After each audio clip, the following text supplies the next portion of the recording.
Hey everybody, welcome back to another interview with Mama Kay in her home studios here in Winnipeg, Manitoba, Canada. And I am so thrilled that this next guest has agreed to be interviewed on my channel. It has been far too long since I saw them. They've been doing amazing things way out east. Just found out they finished their third degree, their second master's as a matter of fact. And now, because of the weirdness of what we're dealing with in Canada, has actually graduated a little early. So bravo to them. So without further ado, here is my next special guest. Who are you? Hello, my name is James Paluk. I'm really excited to be seeing Joanne again, Mama Kay. I'm actually now, oh my goodness, what 11, 12 years ago was one of her flute students. She was my first teacher, and so I'm very excited to be here, being interviewed and chatting with her again today. Oh, well, thank you so much again, James. I need to actually see you in person next time, although Yes. this is a fun way to start. So tell me, besides being a former university student, Former.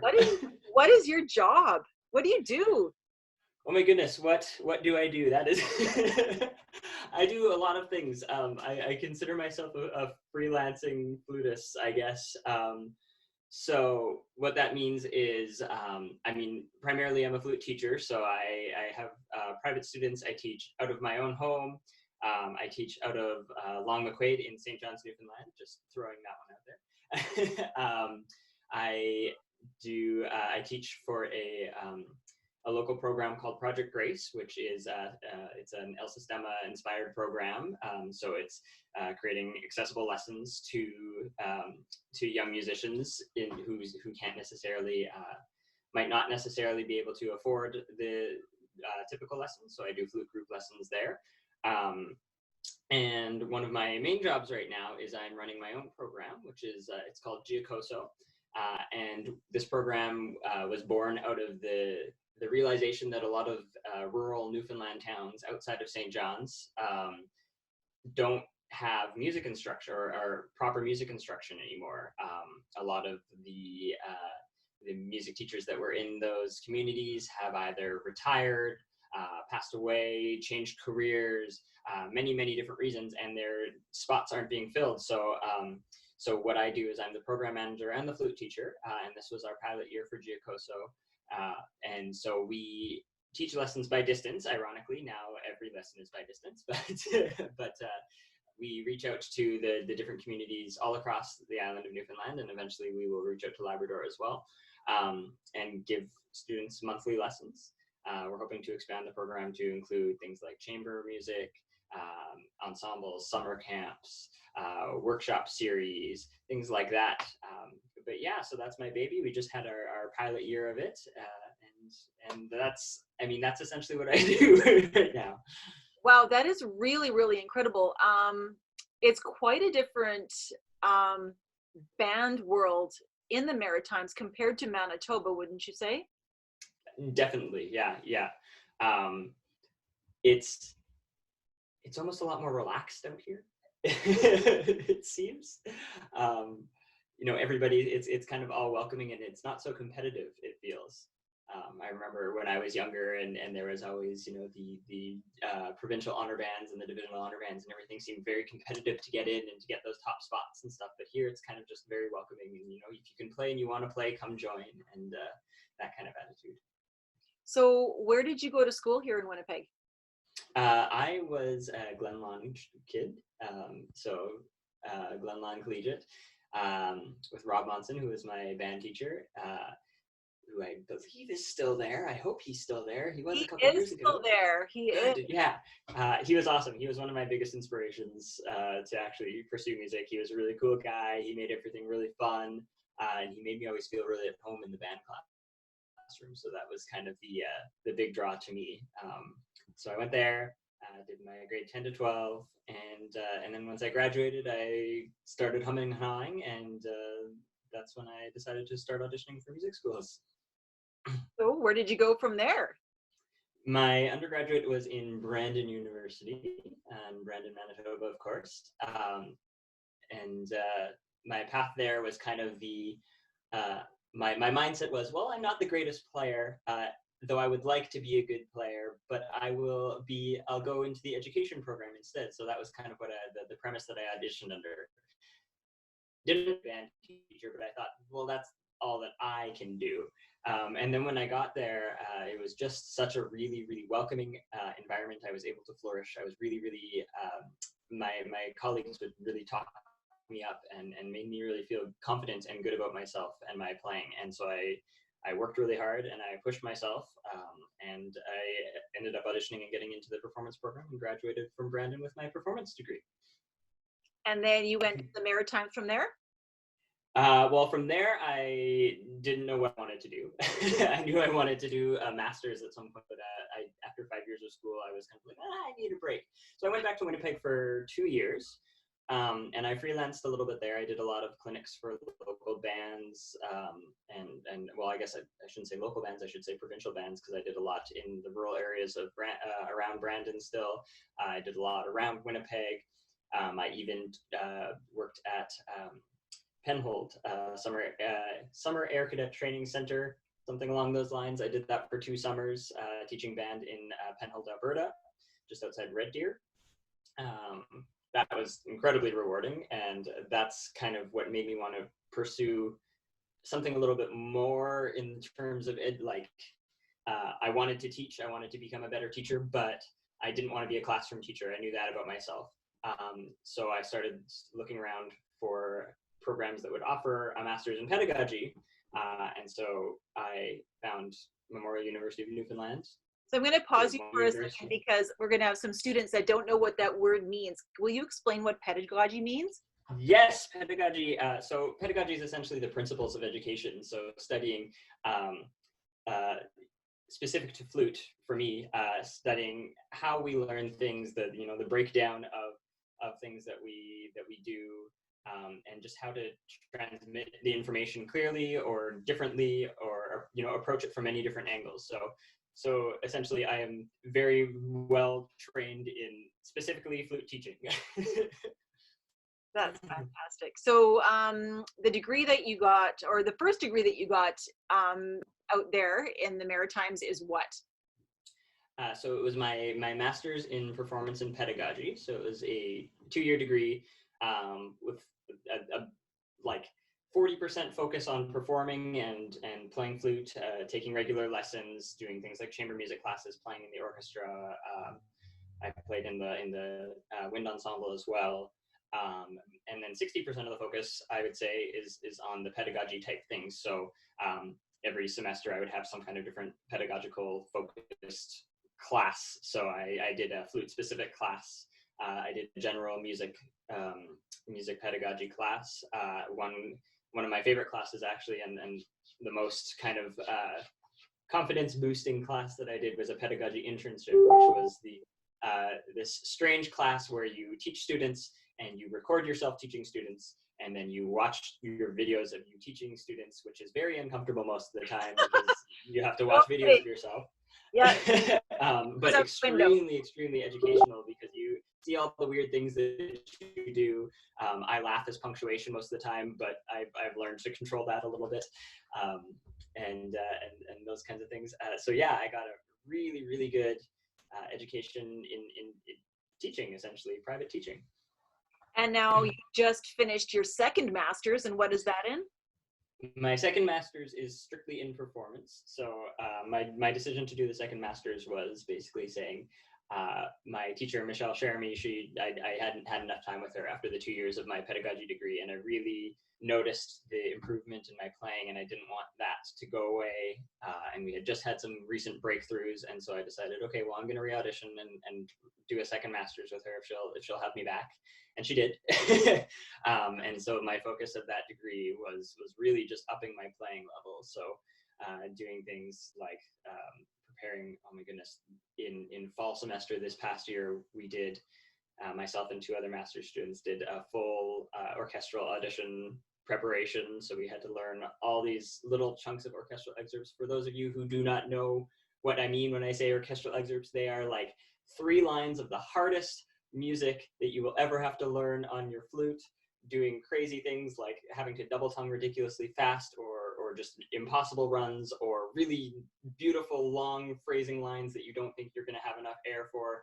I had to learn a whole chunk of those, and so that was, yeah, that was the kind of thing that I did through this degree. Well, that's fantastic. Now I'm going to switch gears a little bit, and I'm super curious about this because, again, I only know such a small chunk about James. I know James 3 degrees. That's my experience. Okay, So, thanks for agreeing. what is the weirdest gig or job that you have ever had? Now, remember, again, this is a family show. I actually can't say that I've had a lot of weird gigs. I was trying to think of like some really off the beaten path kind of things that I've done. Um, I had a couple gigs playing with the Winnipeg Mandolin Orchestra, which isn't like super weird, but it's a completely different environment than what I was used to. Where I was used to, like, you know, the professional stuffy orchestral sit down, shut up, learn your part, and play your part type of performing. That was just like really relaxed, really fun.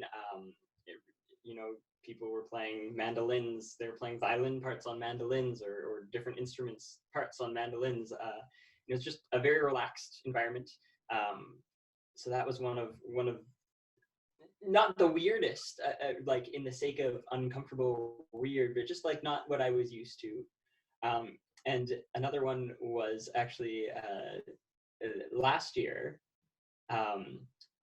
where I had taken a scholarship position to work with the CBS community band, the Conception Bay South community band, which is just it's like, in Winnipeg terms, it would be like how Transcona is to St. Vital kind of thing. Like it's not, it's basically St. John's, but it's a different city. Anyways, so I was working with their community band on a scholarship, and one of the things that I had to do was I worked with the beginner and the step up bands, and I was told, oh yeah, you know, you just take the students out one by one and give them little 15-minute lessons and stuff like that. And I thought, perfect, I'm comfortable with that. You know, if there's I don't play all instruments, but I know enough. Anyways, I basically became a saxophone teacher. Oh my. Because the band was I think 6 saxophones. There's small groups, so it was like 6 saxophones, 1 flute. Did that one have a percussion? No percussionist. No, I think that's actually what it was. It was just a bunch of saxophones and 1 flute player. And when the flute player didn't show up, I would just be like, okay, saxophone it is. So yeah, that one was weird because I don't play saxophone. I have one now sitting gathering dust over there that I'm going to try and learn, but I didn't want to do that while I was finishing up my degree. So that's. Well, you have to be flexible in our job, don't you? You got to be flexible. And, you know, there's a lot of transferable skills that you can, you know, okay, well, on flute, I do this. How would I tell a young saxophonist to do that? Right. So that actually is a natural springboarding into my next question for you. What sort of advice do you have for any kids who might be thinking about music as a possible career? This is an interesting question for me, because I was just having a conversation not too long ago with one of my colleagues about new students auditioning into the university, and you know, them getting asked, oh, well, why do you want to come into music? And the number one response is always, oh, because I love music. And my number one thing is, it has to be more than you just love music. You know, your life really becomes revolving around it. You have to be okay with being by yourself and practicing for hours. You have to be okay being a little bit crazy and you know, doing many different things. It's a lot of fun. It's really rewarding, but it is a lot of work. So just be prepared for that. Don't let the work kill your passion for it. If you really, really love it, then push through. You can do it. Well, that's fantastic. You know what? It's you are not the only person who has expressed those almost word for word what you said today. And that's people that have been teaching for 20 years. Yeah. Right. Like it's true. You have, it has to be a bigger part of you than just you loving it. Yeah. Loving it is good enough for a hobby. Yeah. I've seen a lot of people come into music programs and blast through the first year because they have some kind of music background, so you know it's not hard. And then they hit their second year, and suddenly, you know, second year university is a lot more work. And I've seen, I mean, my class in my undergraduate in Brandon, I believe we had, you know, close to 20 people drop out by the end of the degree because it just wasn't what they were expecting. You know, they thought they were going to have fun, they were going to make music all the time, but there is work involved. Just be that. Yeah, absolutely. Any other tiny little bits of worldly wisdom that you can give, James? Tiny bits of worldly wisdom. Nuggets of wisdom in your many years. How old are you now, by the way? I'm terrified to ask. I am 29 now. No. I'm almost 30. Almost 30. Are you going to be 30 this year? I'll be 30 this year. I'll be 30 in October. Oh my God, that's amazing. Well, happy really early birthday to you. Thank you. I won't tell you how old I'm going to be. Yeah, I'm sure that I could do the math somehow. It's okay, you don't need to. Censor that part, you know. Yeah. Bits of worldly wisdom. Don't be afraid to step out of your comfort zone. I was an introverted little child, I mean, believe it or not, and music really brought me out of my shell. And I thought that going into music was, you know, I had to apply to the local music program, get into that music program, and that was the only option. But I didn't get into the local music program, so I had to look beyond that if I wanted to. And so on a whim, myself, as a side note, who would get homesick sleeping over at my next door neighbor's house. That's how bad my separation anxiety from my home was. Decided, okay, well, I'm going to pack up my car. I'm going to drive over to Brandon, which is 2 hours away. Doesn't seem so far now, but it was at the time. And I'm going to audition there. And I auditioned. I got in on the spot, and I made the impulsive decision to go there. And it really, really helped me grow as a person, as a musician. So just, yeah, don't be afraid to go wherever you need to try. James, thank you so much for taking time out of the busyness and the craziness of all this craziness. It has been so great catching up with you, and thank you for sharing your story and your wisdom with hopefully the many flute players and other musicians and great human beings that will watch this. So Your millions of subscribers. I feel so lucky. Press that like button, hit subscribe, hit the bell, ring the bell for alerts, right? Is that what you're supposed to say? But James, I feel very lucky to know you. So thank you so much for talking to me. Thank you so much. We'll talk to you soon. Bye. Bye.